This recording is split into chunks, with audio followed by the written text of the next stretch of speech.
We are back. Senators, Twins, baseball, past, present, and future.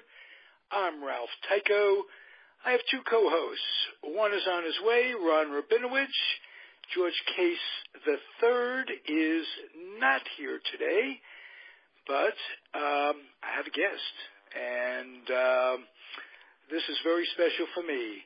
He's quite simply Hall of Fame announcer, broadcaster, pioneer, Mr. Bob Wolff. How are you, sir? Ralph, I'm just great. It's a pleasure to be with you. And how can I be of assistance today? Well, you can help me and our audience relive some terrific memories. You were the broadcaster, the announcer for the Washington Senators, and when they moved to Minnesota, you followed them, and you were, in 1961, the announcer for the Minnesota Twins. And we have so much to get into. I promised you I'd try to keep it to 30 minutes. I could introduce you for 30 minutes with what your accomplishments are. But I'm just going to go by what I want to know about you. First, how did an Eastern New York, northeastern person end up at Duke University, where you got your start? At that time, my great ambition in life was to be a professional baseball player. So in scouting around the best way to do that, I found out that Duke University and Holy Cross were the two best colleges in the country at preparing people with their ball clubs being so good at going up to the major leagues. And I decided that was the determining point. I knew that they scouted with their players on their teams. And so I said, Duke is where I want to go. It's also an academic university, and you graduated with honors. But I think more importantly than your honors, you got your start in broadcasting. You were trying to make your way through Duke, and tell us about that. We know, and it didn't start in baseball; it was basketball, if I'm not mistaken. That's correct. Basketball is now their big sport, but at that time, baseball was, and yes, I did have to study as well. It's a great university. I did manage to get Phi Beta Kappa grades, so that helped along the way. But basically, when I went out for the ball club, which I enjoyed tremendously, I broke my ankle right off the start. So I was on the bench sitting around, and I said, I got to do something to stay in baseball. So I went to the local CBS radio station, and I had a talk with them, and I said, I came here to play baseball, but I think I can speak baseball. You cover baseball with your broadcast at WDNC in Durham, North Carolina. You cover all the basketball games as well. So consider me a candidate to be a broadcaster, and that would help you and sell products because I'm right in Duke here. I know what the kids want to buy in the way of clothes, shirts, ties, shoes, and the rest. So let's talk. And they said, okay. I told them a little bit more about my background, and they said, well, we'll give you a try. So they put me on the air, and within 2 weeks, I was a permanent part of their broadcast crew, and I did that all my way through college, gave up the playing, found out that I was pretty good at just speaking away, and then I added to them the entertainment show, half hour once a week in the campus movie theater, sold out every week. I sang with the band every week. I did an interview show. I interviewed guests, celebrities. I had other acts from the best talents on the campus, and it became a big hit on radio as well. And before it was over, that was it. The one word for it, it's moxie. Am I correct? You had that moxie to present yourself in a positive manner and get what you wanted. At least ask for what you wanted. You didn't know you were going to get it. Did you have any idea that it would come to, looking in the future back then, that it would come to a 9-decade career in broadcasting with the status? For those of you who don't know, not only Bob Wolff, did you ask the Senators and the Twins, but when you went national in 1962, you ended up just broadcasting like games of the week. You were all over, and before that you did Don Lawson's Perfect Game, an incredible career. Did you foresee that in your head, or did you visualize it? Did you know you could do it right away? I listened to your words just a few minutes ago about how you do these things, and yes, I think having confidence in myself was a vital part about it. And two, doing something myself, going out and saying I can get that job, that really is the key. I had a lot going for me with my resume. I think I sounded pretty good on the air. And yes, and then I found out this very simple reason in life to how you win. I knew that if I could broadcast that was going into 50 cities, when I was on the network, I was in a couple of hundred or more cities, and each of these cities had newspapers. So I corresponded with all of the cities, and I said, look, you're picking up the baseball broadcast. I want to go to your news editors and sports editors in each of these cities and write a column for them as well. So I ended up writing a column for the Washington Post, the Washington Star, and all the other cities on the network. Then I started writing books, and I sold the books, on, and pretty soon I had like a little empire going. I did the games, the pre- and post-game shows. When television came along in Washington, I became their first TV announcer as well. And when the same sponsors, the sponsor on my pre- and post-game shows, then sponsored all the Madison Square Garden events, they brought me up to be the garden announcer, which I was for over 50 years. And then I was on the networks doing all the big games, not just baseball, but football and basketball. And I've been very lucky. But yes, I went after each one separately, and they said yes. So you never know unless you ask. That's the lesson. You wrote a book, How to Become a Broadcaster, what it would take.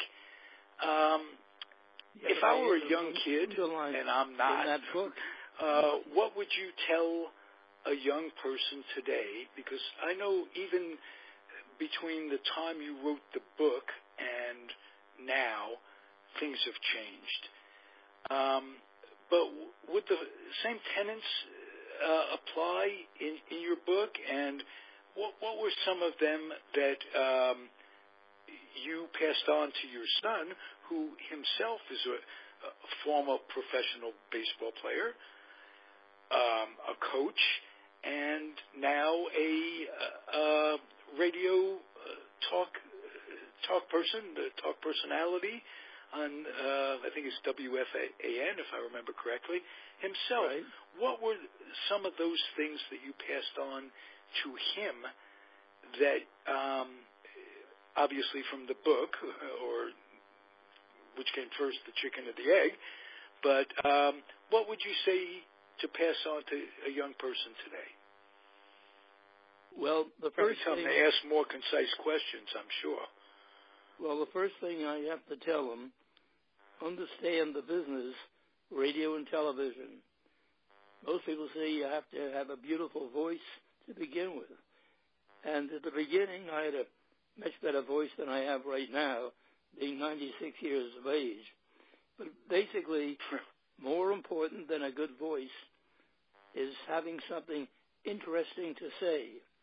And second is having a good manner to say it so you're making over your good points you want to bring out to the public.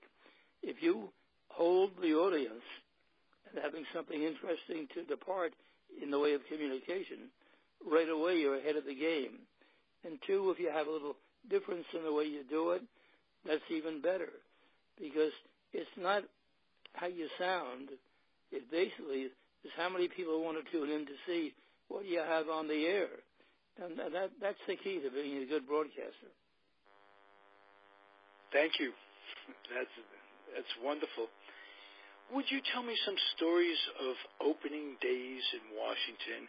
And for those of you who don't know, that tradition has been gone for a while, but opening day was played in Washington in the American League and in Cincinnati to honor that Cincinnati was the first professional team.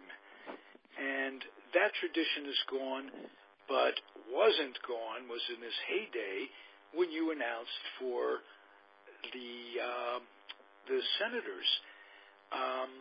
Can you give me some stories of opening day? Some presidents coming out to throw out the first ball, this, that, and the other thing? Absolutely. Well, one thing, when I was in Washington, I not only did the ball games, I did all the post-game shows for the Senators, the post-game shows, the pre-game shows. My scorebook was sold at Griffith Stadium. I did my nightly radio show, a nightly TV show. If you wanted to hear any baseball at all, I was doing it. In the beginning, there was no color man, so it was stuck with me one way or the other. And then I wrote a baseball column, so altogether I was like Mr. Baseball in communications. And I was doing the same thing, commuting to New York with airplanes, just barely getting there and back. And then I had Madison Square Garden, where I was doing all of their events, every one of them. The Rangers, wow, the Knicks, the horse show, the dog show, the gymnastics, track and field. I did every garden event. And pretty soon I got to know what I was talking about. Wow, I'll bet. You know, someone followed, Joe Garagiola followed you in doing the dog show in New York, if I'm not mistaken. So I guess Joe Garagiola? Yes, he did. After you left, he did the dog show. Joe and I were partners. After I left doing the local games, NBC asked me to be their Game of the Week announcer, and my partner was Joe Garagiola, without doubt the wittiest broadcaster I've ever worked with. No notes, just off the cuff, so to speak. He was great and a wonderful person. I loved the association. Very proud of that. He was terrific. And wow. The amazing thing is that after a while, if you do it long enough, they think you know what you're talking about. And that was it with the horse show, because I learned it by being around people who were dogs, listening to what they were doing when they were training the dogs, working with the dogs. So I had a little something extra to import. Remember, Mike Green said that he always loved the fact when he listened in that you were always curious to hear things, and that's what I did. How come you let the hair grow over his eyes? How come you did this? How come you did that? The questions that I've always been curious about. Same technique, curiosity. When I spoke to Ted Williams, that's a very big word in our business. What I do is basically the same, but not quite on your level. That's a big word, curiosity, wanting to find out. And that, you can't teach that. That has to come naturally. And that was, I'll bet that's your claim to fame, if you want to think of the one thing that really puts you over the edge, is that you're asking questions that the people want to know about. They don't want to hear the statistics necessarily. It's nice to know that this guy bats .321. they want to know about the person. And, wow. Well, Speak to opening day, presidents coming out. Well, the big thing on opening day in Washington was not who was going to do the pitching. When Harry Truman was nominated when he was the president, he came out to the ballpark for opening day. The big question was, did he throw lefty or righty? He himself wasn't sure. He said he thought he could get the ball up toward home plate with either hand. And that was the big question the whole week before the game. What would he do? People were betting one way or the other, lefty or righty.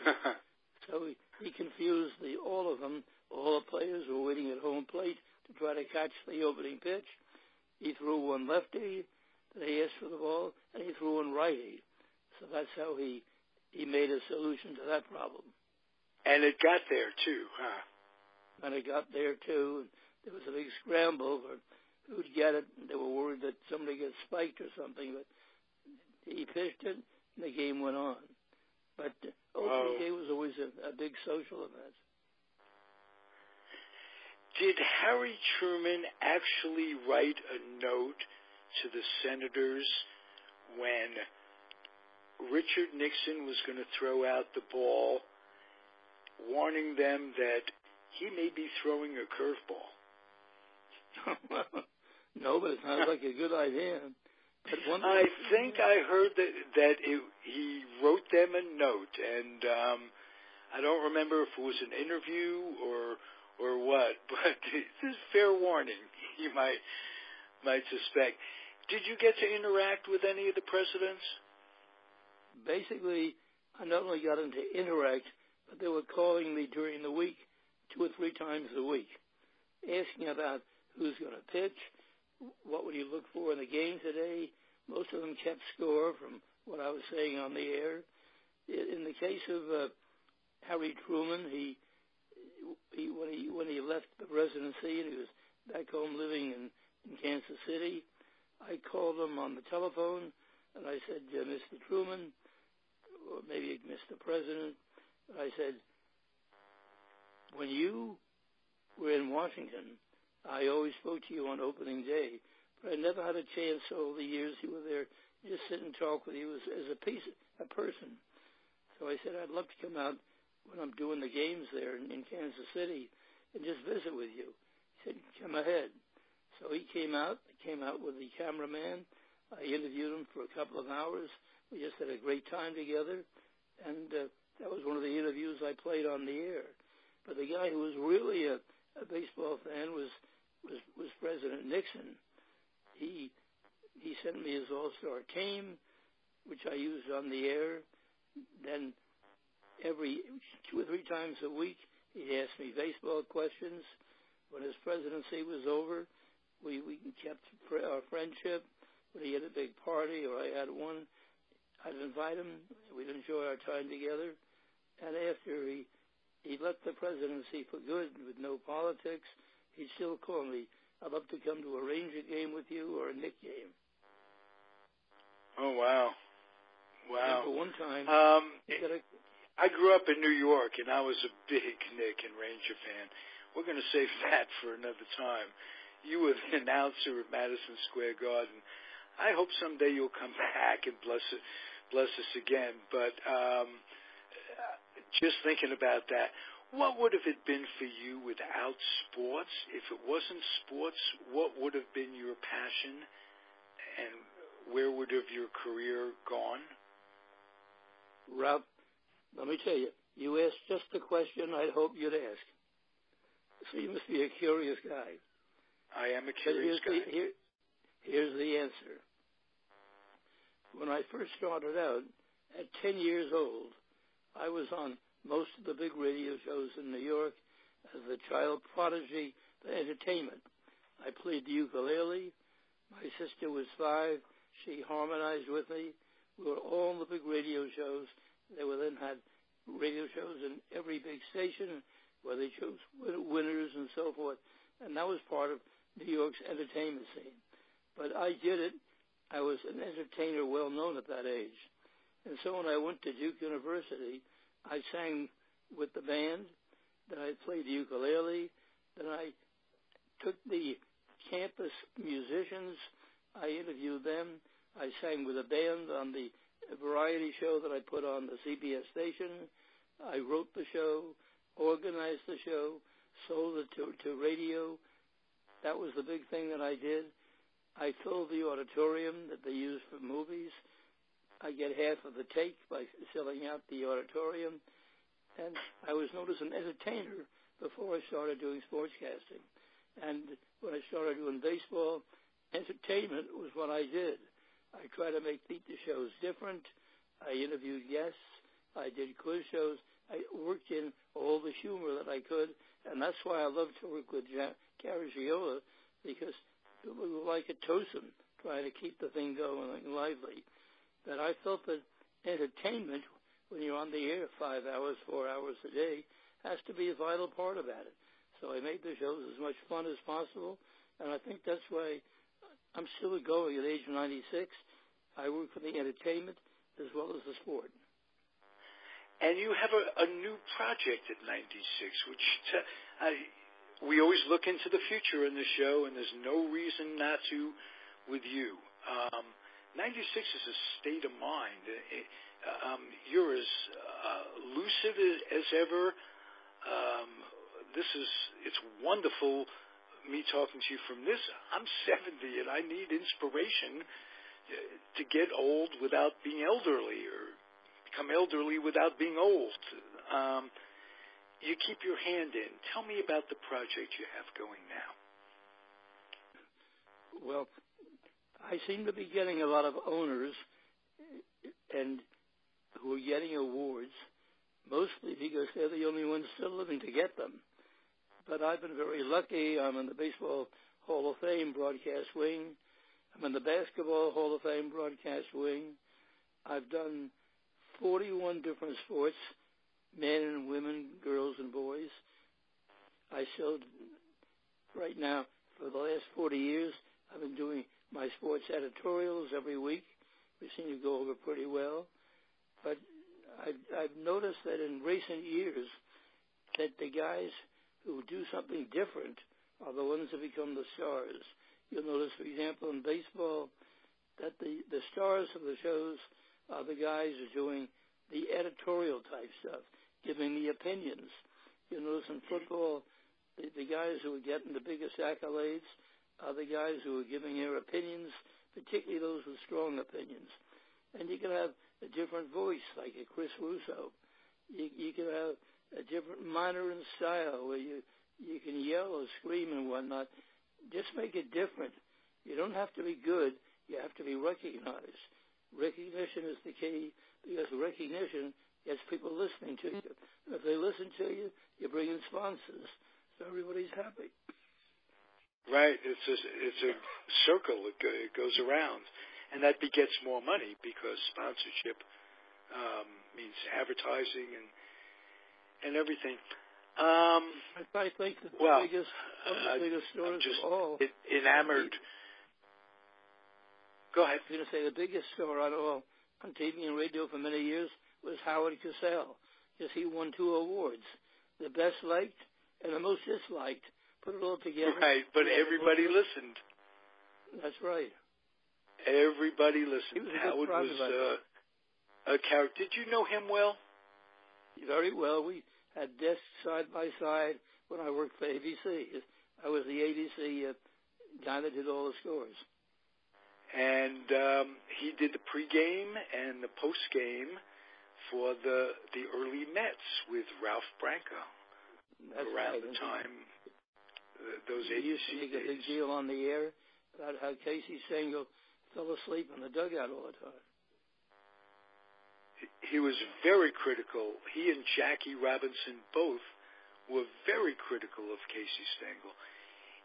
New York was New York. It's an anomaly that they took on the losing Mets. What do you... Well, let me tell you what I thought about that. It had to be, looking back. But here's the unusual part about it, that Casey Stengel talked about the Mets, who were not very good ball players, but he kept criticizing but referred to them kindly as they're looking out for my Metsies. They're kind guys. Don't get on them. They're doing their best. Pretty soon, you felt his sympathy for the Mets was so genuine that you couldn't criticize him. You say, but he loves them. And he made himself, he's the only announcer I ever heard who kept telling you about all the foibles of the Mets and made it fun to listen to. Absolutely. Absolutely. Did you know Marty Glickman well? When I was a kid, Marty Glickman, every Jewish kid that listens to the radio that has a sense of history. If you could tell me anything and everything that I may not know and my audience may not know about Marty Glickman, I'd be very indebted to you. Okay, well, I'm not sure the words that I use are exactly the ones you want to hear, but the truth is I rarely got to know any of my colleagues in broadcasting. For one thing, I was on the air every day, pre-game, post-game, the rest. I never had a chance to visit with him. I'd say, hi, Marty. He'd say, hi, Bob. And that was about it as we passed along the way during the day. Never got to know him or any of the others. It wasn't until I gave up the play-by-play and did just more of the pre and the post that I got to know these guys. I met them more, could chat with them more. The other day I got a call from Vin Scully. We were talking things over. I said, Vin, this is the first time I've spoken to you in my life for more than 2 or 3 minutes. And he said, that's true. And that was the same with Vin. But all these guys... Right, it's like ships passing in the night. You know, I didn't have a chance really to sit and chat. I rarely ever went out for a night's fun with my wife and the other guy's wife or husband. Never did that because at night the game was over. I went home, went to bed. So it's a different sort of life. Yeah. You've been married all these years. It takes a supportive wife to keep a family going with someone. My father was a diamond dealer. He traveled a lot. So I know from my mother's experience of what it takes to, in essence, be a single mom at times. How did that go down? Well, for one thing, it must have gone down pretty well because I've now been married, 72 years, I believe. Wow. I added it up lately, but she's still here. She's 97 now. She'll keep going. She's a tough gal.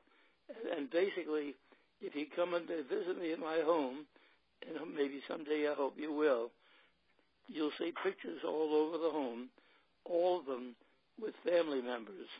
That's my greatest pride and joy. And basically, if you go into other people's homes who are involved in sports, you'll see teammates and friends and people you lived with in the front office. With me, only family. And that's a great part of my pride. I was so enthralled with baseball when my oldest boy became Princeton's top star. I loved it as a baseball pitcher. His son was drafted, John. My grandsons were drafted. Everybody is in the sports business, but their pictures are adorning my walls. Wow. You asked me not to call you Mr. Wolff, Bob. it almost anybody out there listening that knows me. Yeah, Bob. Let me call you Bob. Thank you. This was wonderful for me. And when I get back to New York, I'm going to take you up on that and visit and give you a big hug. And well, you know also in the my airwaves. Thank you for calling me Bob all day. But the big thing is, in the business, as soon as you get to know a person by first name, the sooner you're part of the group, accepted. It's the same way in entertainment, which is where I got started that way. You'll find that the sponsors call you Bob, the fans call you Bob, all the things are Bob, because I'd like to be one of the guys. Mr. is a little too far-fetched, although I recognize that most people are brought up that way, so I can't quibble with that. But I think being Bob has helped me in the business. At any rate, you've done a great job to me. You've asked wonderful questions. It was just a matter of pride to be with you. So anytime you're nearby or close to a phone, pick it up. I'm ready. You know, I might just be glowing at that. Thank you, sir. I appreciate it. I'm just going to close the show by saying to people out there to keep on keeping on. That's what it's about. Down the baseball road, we'll catch you, sir. I look forward to it. I do, too. Thank you, sir. Bye-bye. Good night, everybody. This was a good one.